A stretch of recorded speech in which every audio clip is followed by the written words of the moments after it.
Բարև ձեզ, ես Արամ Շահբազյանն եմ, ավարտել եմ Երևանի պետական համալսարանի ինֆորմատիկա և կիրառական մաթեմատիկայի ֆակուլտետը, գիրք եմ գրել ու on-line ստարտափ ունեմ, պետքա on-line գրախանութ լինի, որտեղ վաճառելու եմ էլեկտրոնային գրքեր և աուդիո գրքեր։ Սկսեմ երևի ամենասկզբից, ես մինչև բանակ գնալուց հնարավորինս խուսափում էի ընկերուհի ունենալուց, որովհետև մտածում էի, որ 2 տարին բավականաչափ երկար ժամանակահատված է, որովհետև աղջկա կյանքը ու ազատությունը սահմանափակելու համար։ Ու բացի դա բանակ էի գնում ու չգիտեի վերադառնալ եմ թե ոչ։ Ու 44-օրյա պատերազմը ցույց տվեց, որ մտավախությունս տեղին էր, բայց Աստծո կամոք ամեն ինչ լավ ավարտ ունեցավ։ Երբ զորացրվեցի, զգում էի, որ ներսումս կուտակված մեծ քանակության դրական էներգիա կա, որը ցանկանում էի արժանի աղջկան ուղղված սիրո տեսքով արտահայտեի։ Ու այդ պատճառով սկսեցի on-line հարթակում ծանոթություններ փնտրել։ Միգուցե ոչ այնքան ճիշտ տեղում էի փնտրում, բայց գտային։ Եթե կարճ պատասխանեմ հարցին, ապա գիրքս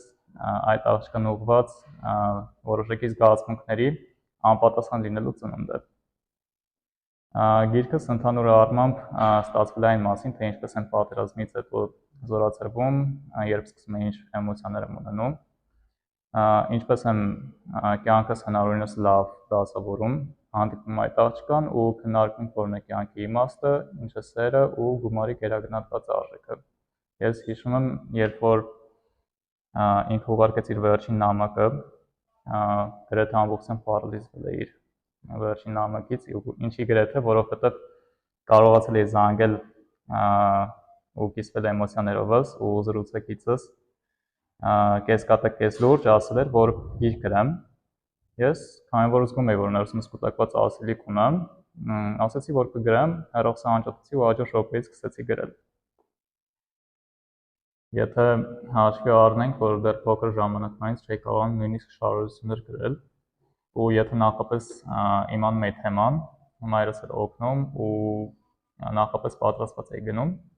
գիրք գրելու մասին երբեք չէի կարող ենթադրել, բայց ես գործի մարդ եմ, ունեմ նպատակ ու անկախ պահանջվող ռեսուրսներից, էներգիայից ու ժամանակից, եթե որոշել եմ, անում եմ դա։ Գիրքս նաև աուդիո գիրք եմ սարքել, որը դեռ ոչ միտեղ հասանելի չէ, բայց հասանելի կլինի իմ հավելվածի միջի մասին քիչ ուշ կխոսենք։ Աուդիո գրքի տարբերությունը այն է մնացածից, որ 2 ձայն ունի ու մանավանդ երկխոսությունների ժամանակ, երբ լսում եք ոնց որ ֆիլմ նայեք, բայց առանց պատկերի։ Կարող եմ ասել, որ շատ լավ փորձառություն էր գիրք գրելը ու շատ ուրախ եմ այդ իրողության հետ։ Երբ որ գիրքս արդեն անգլերեն էի թարգմանել, փնտրում էի ուղիներ գրքիս էլեկտրոնային տարբերակը վաճառելու համար, որը միևնույն ժամանակ համ անվտանգ կլիներ, համ հեղինակային իրավունքս կպահպանվեր։ Այդպիսի տարբերակ Amazon-ի Kindle-ն էր, որը ուղիղ հայկական բանկերի հետ չէր աշխատում, ինչը ինձ դուր չեկավ։ Անհրաժեշտ էր ունենալ Payoneer account ու Amazon-ի account-ից տեղափոխել գումարը Payoneer-ից նոր հայկական բանկ։ Դա իմ հավելվածում այդ խնդիրը չի լինելու։ Amazon-ը ըստ իս հեղինակներին ու հրատարակչատներին առաջարկում է քիչ ձեռնտու պայմաններ, իսկ ես ցանկանում եմ որոշակի ազատություն տալ հեղինակներին ու հրատարակչատներին, որպեսզի հենց իրենք շահագրգռված լինեն իմ հավելվածում իրենց գրքերը վաճառելով։ Եթե այս հարցը վերաբերում է Հայաստանում կամ այլ երկրներում իրավունքների պաշտպանությանը, ապա կարող եմ ասել, որ դա ոչ թե հավելված է, այլ պետական մակարդակով պետք է կատարվեն համապատասխան փոփոխություններ։ Բայց կարող եմ նաև ասել, որ Armicom-ը, այդպես է կոչվել իմ հավելվածը, հեղինակներին ցույց է տալու, որ ոչ միայն գրախանութներում իրենց ֆիզիկական տարբերակը վաճառելու միջոցով կարող են գումար աշխատել, այլև էլեկտրոնային եւ աուդիո տարբերակներով, այսինքն իրենք մի պրոդուկտից ստանում են 3 եկամտի աղբյուր։ Հետևաբար, թե ինչ փոփոխություն է առաջարկում իմ հավելվածը հեղինակների ու հրատարակչների համար, կարող եմ ասել, որ իրենց մոտ կզարգանա այն գիտակցումը, որ իրենց պրոդուկտները էլեկտրոնային տարբերակով պետք չէ տարածել անվճար տարբերակով ինտերնետում, իսկ որոնք տարածված են արդեն իրենց որոշելուն է լինելու ցանկանում են դա շարունակել, թե խոսել այդ տարածողների հետ, որպեսզի դադարեցնեն դա։ Երբ ես գիրք եք գրում, ինձ ասում էին ինչ ես գրում, ով պետք է կարդա Հայաստանում ով է գիրք կարդում, կամ դու անհետ մի երիտասարդ, ում պետք է հետաքրքրի քո կյանքի կարճ պատմությունը, որ մի հատ է գնեն։ Բայց ես հասկացա, որ զուտ սխալ մարդկանց մոտ էի կիսվում պլաներովս, ու Հայաստանում ընթերցանության զարգացման տենդենց կա, ու հազարավոր մարդիկ անկախ տարիքից կարդում են։ Ինչ վերաբերում է իմ գրքին, սկզբում 100 օրինակ տպագրեցի, որը սպառվելուց հետո կրկին 100 օրինակ տպագրեցի, հետո անգլերեն թարգմանեցի, ու աշխարհի 36 երկրում արդեն կա, որի վաճառքը ինքս եմ իրականացրել 130-ից ավել, ու ինչի եմ այս ամենը ասում, որովհետև մեր օրերում այնիշ լավ պրոպագանդվում է, գտնում է իր թիրախային լսարանին։ Ես ցանկանում եմ, որ իմ հավելվածի միջոցով ընթերցանությունը Հայաստանում եւ Հայաստանի սահմաններից դուրս ռեալիզացնի իր ողջ պոտենցիալը ու զարգացնի մարդկանց աշխարհայացքը, քանի որ գրքեր գրված են մարդկանց բոլոր տեսակների համար, իսկ բոլոր մարդիկ էլ տարբեր են։ Իմ հավելվածը անհնարինը հնարավոր դարձնելու մասին է։ Երբեք պետք չէ սահմանափակել ինքներս մեզ։ Ու եթե ունենք որակյալ կոնտենտ, մեզանից յուրաքանչյուրի պարտքն է այդ կոնտենտը ներկայացնելու հանրության լայն շերտերին, ու իմ հավելվածը հենց այդ նպատակի համար է առաջերտին իմ, երկրորդին մնացած բոլոր հեղինակների համար։ Ինչ վերաբերում է տարածաշրջան դուրս գալուն, հավելվածի գրքերը սկզբնական շրջանում լինելու են հայերեն, ռուսերեն ու անգլերեն, հետևաբար բոլոր այն մարդիկ, ովքեր տիրապետում են այդ լեզուներին, կարող են օգտվել հավելվածից, բայց ասեմ, որ հետագայում ավելի շատ լեզուներ ներգրավելու հավելվածումս ու ավելի մեծ լսարանի պետք է թիրախավորենք։ Մենք այնպիսի ժամանակաշրջանում ենք ապրում, որ գրեթե բոլոր ոլորտներում գոյություն ունեն մրցակիցներ։ Որպես ամենամեծ մրցակից դիտարկում եմ Amazon-ի Kindle-ը եւ Audible-ը, որը նույնպես Amazon-ին է պատկանում, որոնց դեմ պայքարելը անհնար է թվում, բայց դա ինձ չի կանգնեցնում փորձելու համար։ Իմ առավելություններից մեկը հավելվածի պարզ օգտագործելն է, օգտագործողի օգտատիրոջ պարագայում նա ընդհանրապես գրանցվում է նախադիտման եւ մեկնաբանությունների միջոցով որոշում է ցանկանում է գնել գիրքը թե ոչ, ու գնումը կատարում է։ Հավելվածում առաջարկում միայն paper book եւ paper audiobook տարբերակ, բացի դա հասանելի լինելու բոլոր Android եւ iOS օգտագործողների համար ու կարիք չի լինելու գնելու նոր սարքավորումներ,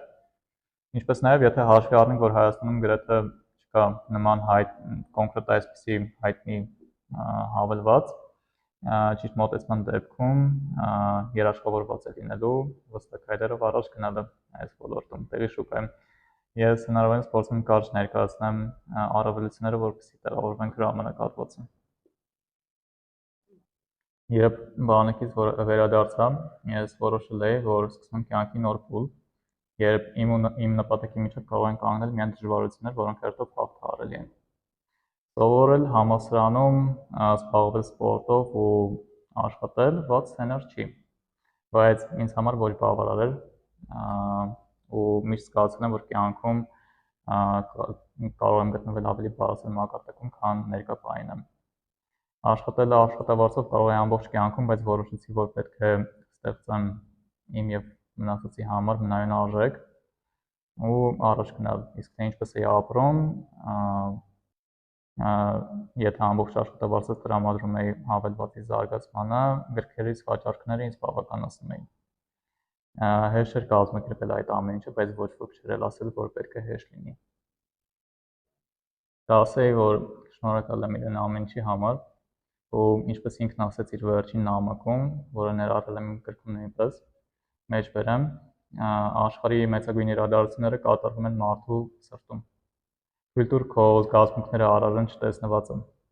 Թույլ տուր քո ներսի փոթորկին դառնա կառուցող էներգիայափյուր, ինչպես քամին է դա անում։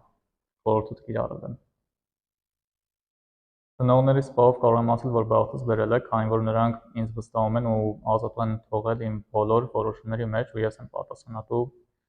իմ բոլոր գործողությունների համար։ Բայց դեռևս քանի որ իրենք չեն տեսնում շոշափելի արդյունք,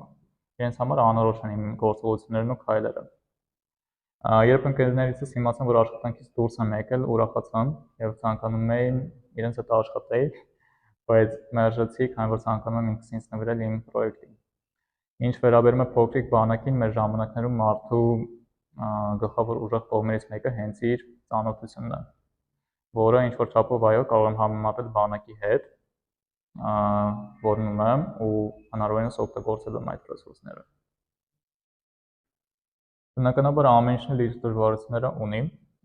բանակում ծառայելը իր մեջ անհատապես լուծվող դժվարություններ է պարունակում։ Գիրք գրելը ամենաշատ բնագավառային դժվարություններ ունի, քանի որ երբ առաջի անգամ ես գիրք գրում, դու անփորձ ես։ Դու ինքդ պետք է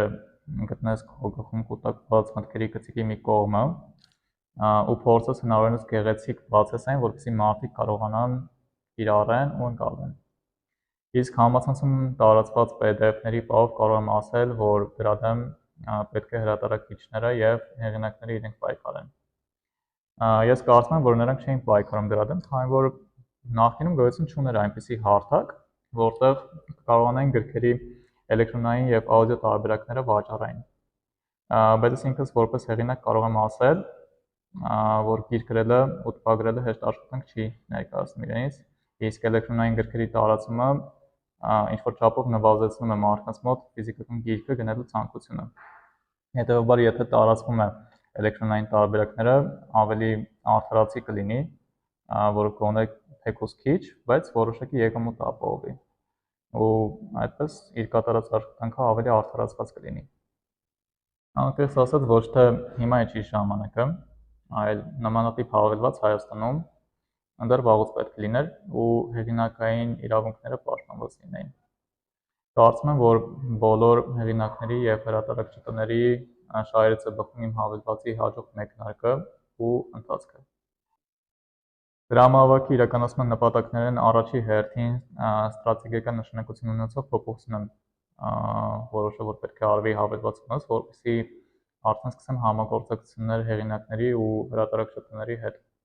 Հետո արդեն մարքեթինգի իրականացում, աշխատողների ընդունում ու աշխատավարձի տրամադրում, մեծ սերվերի ներդնում, հավելվածում, հետագա զարգացման եւ անկանխատեսելի առաջացած ծախսերի փակում 1 տարվա համար։ Հենց ռեսուրսները լինեն, առանց ժամանակ կորցնելու անցնելու են վերոնշյալ նպատակների իրականացմանը։ Նոր ֆունկցիաների մտքեր բնականաբար կան ու լինելու են, բայց կարծում եմ պետք չի բոլոր խաղաքարտերը բացել հիմա։ Ինչպես բոլոր ազգերը, հայերը նույնպես ունեն իրենց դրական եւ բացասական կողմերը, բայց հայերը ունեն մի առանձնահատկություն, որ եթե միավորվում են ու ճիշտ ուղղորդվում, նրանց դեմ պայքարելը դատապարտված է պարտություն։ Ես չեմ ծնվել ունևոր ընտանիքում ու այն ամեն ինչին հասել եմ տրվել է հնարավորինս դժվար ու դրա համար ավելի եմ գնահատում ամեն ինչ, քան միգուցե գնահատային այն մարդիկ, ովքեր ում տրվել է այդ ամենը ավելի հեշտ ճանապարհով, բայց դա չեմ կարող ասել բոլորի մասին, որովհետև բոլորն են տարբեր են։